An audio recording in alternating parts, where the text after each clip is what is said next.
Thank you so much. Thank you. Everyone, please have a seat.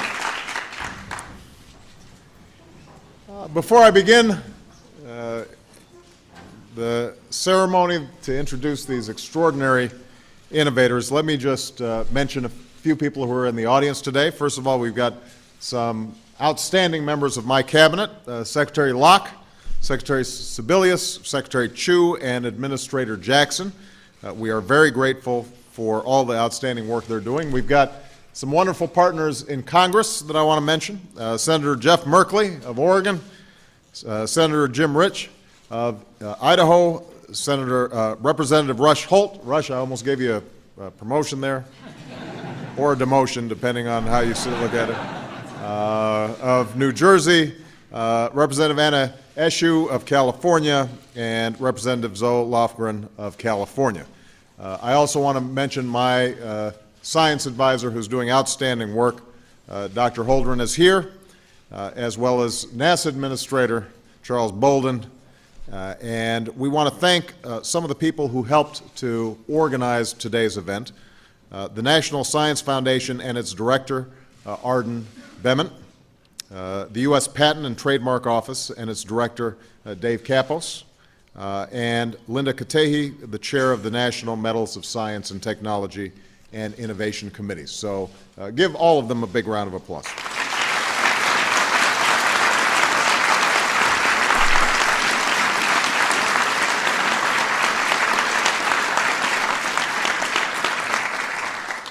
Now, it's also a real pleasure to have so many distinguished researchers and innovators joining us, although I must admit that I have an ulterior motive for presenting these awards today. You see, Sasha has a science fair coming up. And I was thinking that you guys could give us a few tips. Michelle and I are a little rusty on our science. In all seriousness, it is a privilege to present these medals, our nation's highest honor for scientific and technological achievement, to the folks who've come here today from all parts of our country and all areas of scientific investigation. The scientists in this room have plumbed the furthest reaches of the universe and the deepest recesses of the human mind. They've sequenced the human genome and stimulated the workings of the atom. They've developed technologies that have greatly improved our understanding of the human body and the natural world, and they've fostered innovations that have saved millions of lives and improved countless more. So this nation owes all of you an enormous debt of gratitude, far greater than any medal can bestow. And we recognize your contributions, but we also celebrate the incredible contributions of the scientific endeavor itself. We see the promise not just for our economy, but for our health and well-being in the human capacity for creativity and ingenuity. And we are reminded of the power of free and open inquiry, which is not only at the heart of all of your work, but at the heart of this experiment we call America. Because throughout our history, amid tumult and war and against tough odds, this nation has always looked toward the future and then led the way. It was during the darkest days of the Civil War that President Lincoln established the land-grant colleges and the National Academy of Science. It was during World War II that President Roosevelt requested that Vannevar Bush, his science advisor and a future recipient of the National Medal of Science, outline a set of policies to maintain our scientific and technological leadership in the 20th century. And it was in the years that followed the Soviet launch of Sputnik, the first artificial satellite to orbit the Earth, that the United States would create DARPA, NASA, and the National Defense Education Act, which helped improve math and science education from grade school to graduate school. In fact, the National Medal itself was established just 2 years after that launch, as a sign to the world and to ourselves of how highly we valued the work of the nation's scientists. Now, today, we face more complex challenges than generations past. a medical system that holds the promise of unlocking new cures attached to a healthcare system that has the potential to bankrupt families and businesses. A system of energy that powers our economy but also endangers our planet. Threats to our security that seek to exploit the very interconnectedness and openness that's so essential to our prosperity. And challenges in a global marketplace which link the trader on Wall Street to the homeowner on Main Street and the office worker in America to the factory worker in China. We all share in opportunity, but we also all share in crisis. And at such a difficult moment, there are those who say we can't afford to invest in science, that it's a luxury at a moment defined by necessities. I could not disagree more. Science is more essential for our prosperity, our security, and our health, and our way of life than it has ever been. And the winners we are recognizing only underscore that point with achievements in physics and medicine, computer science and cognitive science, energy technology and biotechnology. We need to ensure that we are encouraging the next generation of discoveries and the next generation of discoverers. That's why my administration has set this goal. By investing in education, funding basic and applied research, and spurring private innovation, we will devote 3% of our gross domestic product to research and development. That's more than at any point in recent history.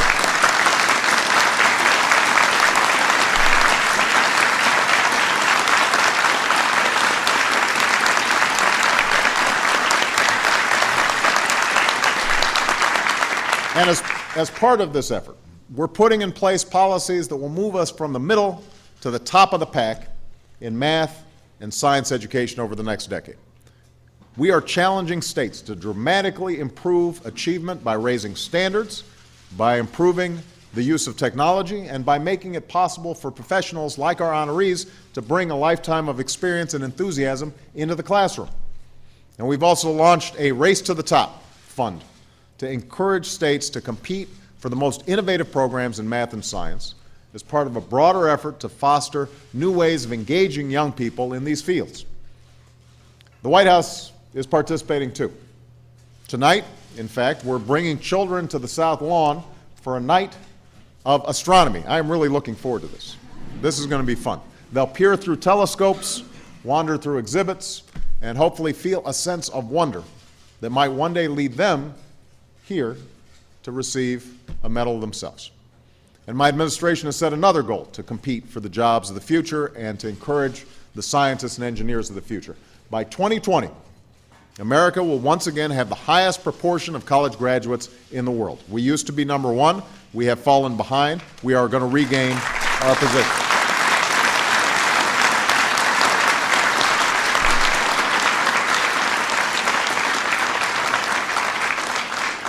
To meet this goal, we've increased the Pell Grant and passed legislation through the House, which we're working to pass through the Senate, to end more than $80 billion in wasteful subsidies to lenders and use that money instead to help students.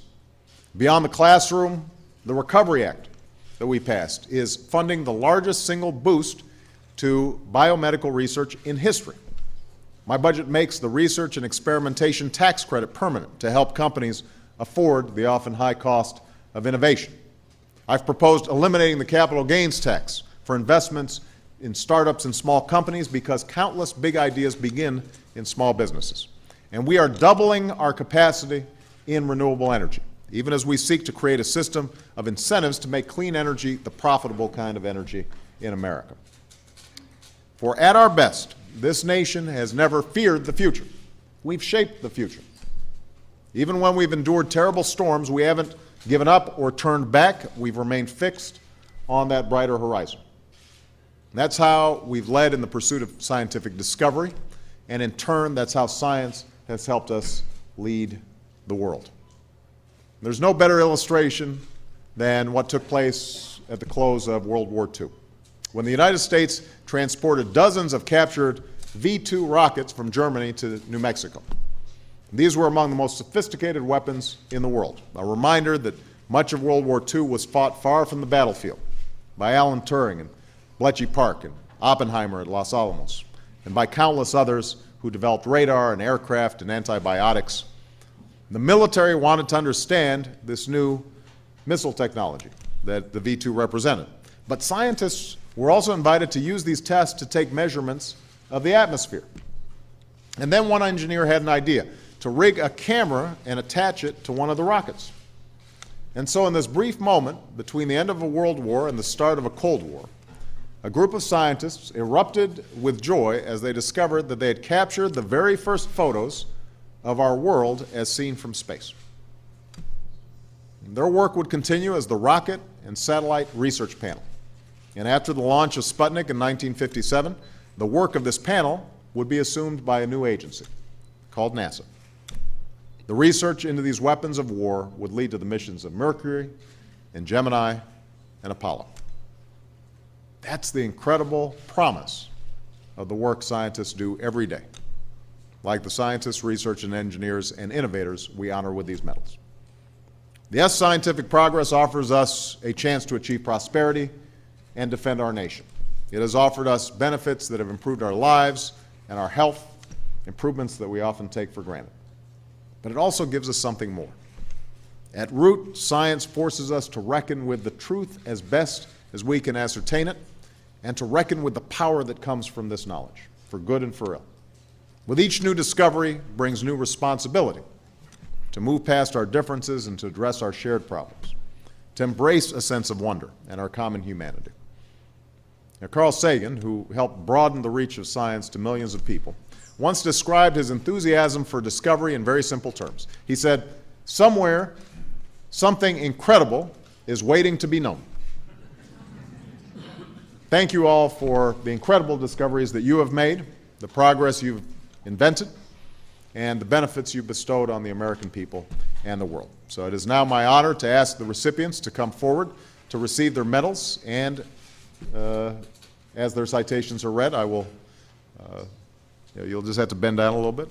And, we will bestow on you the highest honor that our nation can give you for your science, technology, and innovation. So, do we have someone here for the citations?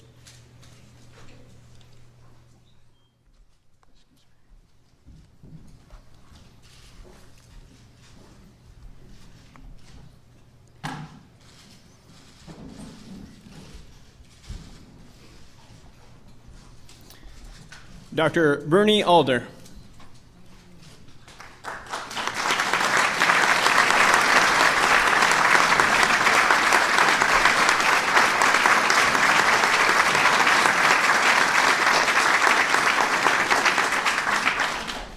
(2008) National Medal of Science to Dr. Bernie Alder, Lawrence Livermore National Laboratory, for establishing powerful computer methods useful for molecular dynamic simulations, conceiving and executing experimental shockwave simulations to obtain properties of fluids and solids at very high pressures, and developing Monte Carlo methods for calculating the properties of matter from first principles, all of which contributed to major achievements in the science of condensed matter.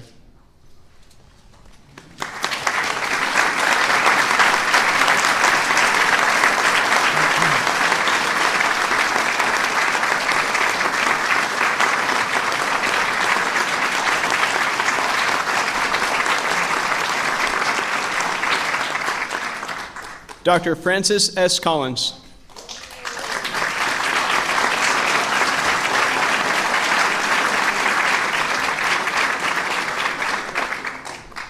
(2008) National Medal of Science to Dr. Francis S. Collins, National Institutes of Health, for his visionary contributions to the fields of genetics and genomics through the work of his own laboratory and his leadership of multiple international genomics initiatives, including the Human Genome Project.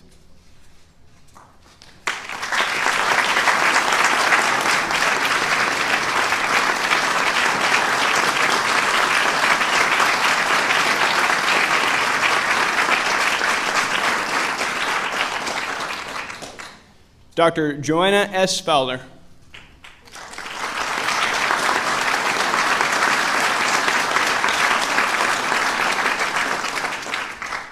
(2008) National Medal of Science to Dr. Joanna S. Fowler, Brookhaven National Laboratory, for her pioneering work in chemistry involving the synthesis of medical imaging compounds and her innovative applications of these compounds to human neuroscience, which have significantly advanced our understanding of the human brain and brain diseases, including drug addiction.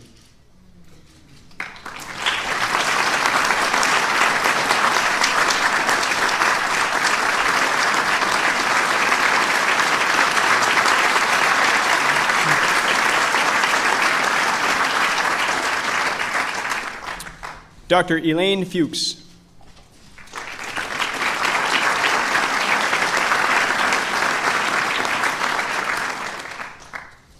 (2008) National Medal of Science to Dr. Elaine Fuchs, the Rockefeller University, for her pioneering use of cell biology and molecular genetics in mice to understand the basis of inherited diseases in humans, and her outstanding contributions to our understandings of the biology of skin and its disorders, including her notable investigations of adult skin stem cells, cancers, and genetic syndromes.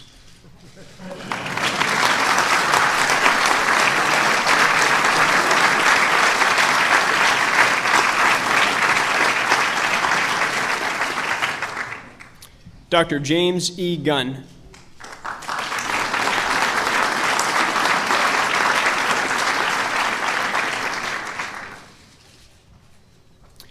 (2008) National Medal of Science to Dr. James E. Gunn, Princeton University, for his brilliant design of many of the most influential telescopes and instruments in astronomy, and in particular for the crucial role those technological marvels played in the creation of the Sloan Digital Sky Survey, which has cataloged 200 million stars, galaxies, and quasars, discovered the most distant known quasars, and probed the epoch of formation of the first stars and galaxies.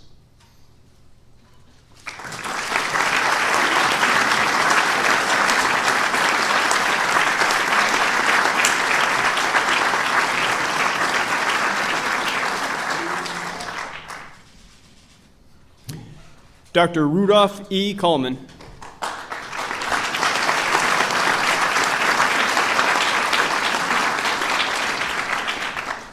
(2008) National Medal of Science to Dr. Rudolph E. Kallman, Swiss Federal Institute of Technology, for his fundamental contributions to modern system theory, which provided rigorous mathematical tools for engineering, economics, and statistics, and in particular for his invention of the Kalman filter, which was critical to achieving the moon landings and creating the global positioning system, and which has facilitated the use of computers in control and communications technology.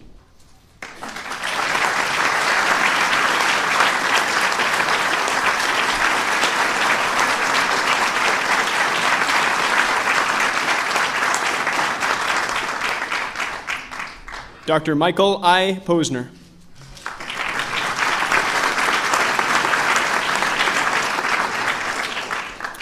(2008) National Medal of Science to Dr. Michael I. Posner, University of Oregon, for his innovative application of technology to the understanding of brain function, his incisive and accurate modeling of functional tasks, and his development of methodological and conceptual tools to help understand the mind and the development of brain networks of attention.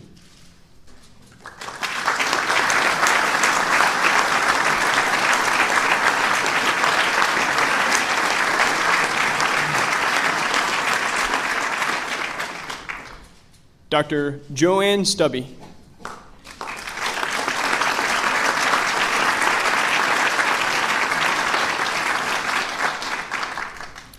(2008) National Medal of Science to Dr. Joanne Stubby, Massachusetts Institute of Technology, for her groundbreaking experiments establishing the mechanisms of ribonucleotide reductases, polyester synthesis, and natural product DNA cleavers, compelling demonstrations of the power of chemical investigations to solve problems in biology. You have to practice that.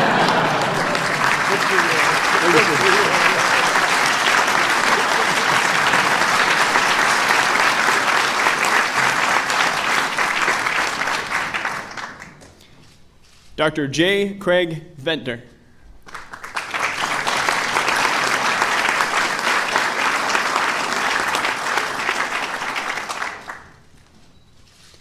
2008 National Medal of Science to Dr. J. Craig Venter, J. Craig Venter Institute, for his dedication to the advancement of the science of genomics, his contributions to our understanding of its implications for society, and his commitment to the clear communication of information to the scientific community, the public, and policymakers.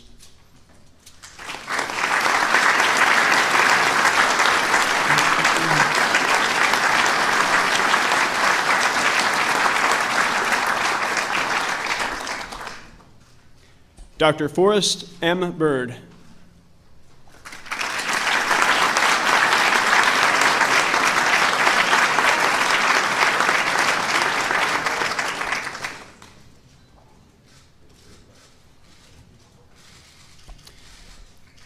(2008) National Medal of Technology and Innovation to Dr. Forrest M. Bird, Percussionaire Corporation, for his pioneering inventions in cardiopulmonary medicine, including the medical respirator, devices that helped launch modern-day medical evacuation capabilities, and intrapulmonary percussive ventilation technologies, which have saved the lives of millions of patients in chronic obstructive pulmonary disease and other conditions.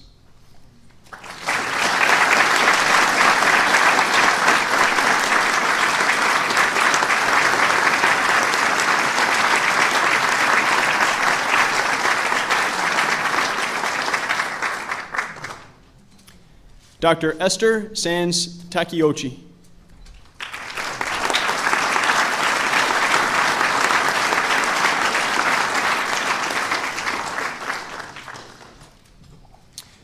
(2008) National Medal of Technology and Innovation to Dr. Esther Sands Takeuchi, University at Buffalo, the State University of New York, for her seminal development of the silver vanadium oxide battery that powers the majority of the world's life-saving implantable cardiac defibrillators, and her innovations in other medical battery technologies that improve the health and quality of life of millions of people.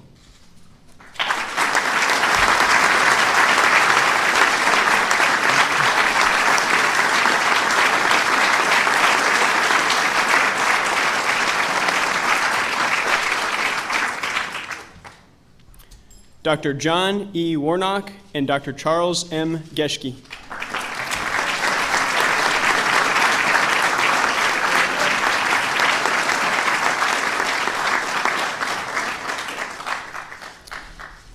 (2008) National Medal of Technology and Innovation to Dr. John E. Warnock and Dr. Charles M. Geschke, Adobe Systems Incorporated, for their pioneering technological contributions that were central to spurring the desktop publishing revolution, and for their role in changing the way people create and engage with information and entertainment across multiple mediums, including print, video, and the web.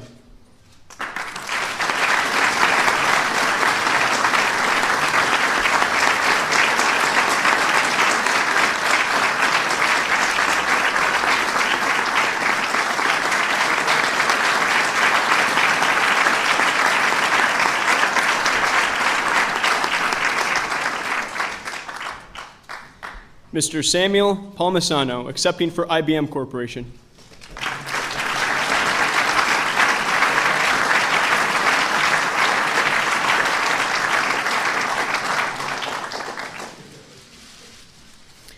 (2008) National Medal of Technology and Innovation to IBM Corporation for the IBM Blue Gene supercomputer and its systems architecture, design, and software, which have delivered fundamental new science, unsurpassed speed, and unparalleled energy efficiency, and have had a profound impact worldwide on the high-performance computing industry.